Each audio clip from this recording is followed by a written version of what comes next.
Hello, tawagan nga itong aking mga friends sa ibang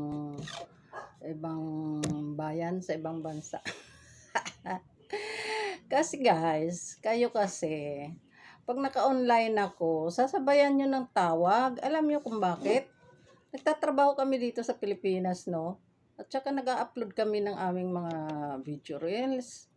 Naman kayo mga, huwag ka na, huwag naman kayong ganyan at nagsisilos kayo na may ano kami, may kachat. Hindi, layon. Kung kami man nakipag-friend sa inyo, yun sa aming trabaho para mapunan namin yung aming mga followers.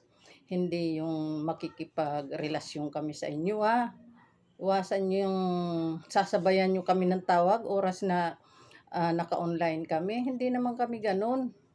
Kaming mga Pilipina, stick to kami sa aming mga minamahal sa buhay. Dangan nga lamang ako na byuda at nauna ng aking asawa. Pero hindi ako mag-aasawa kahit kailan. Hindi ko papalitan ng aking asawa. Promise yan. Kasi napakabait ng asawa ko. Stick to ako.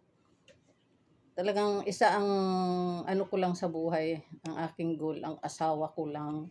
At yun ang pinakamamahal kong asawa. Yun lang ang binigay sa akin ng Diyos. Thank you guys. Salamat.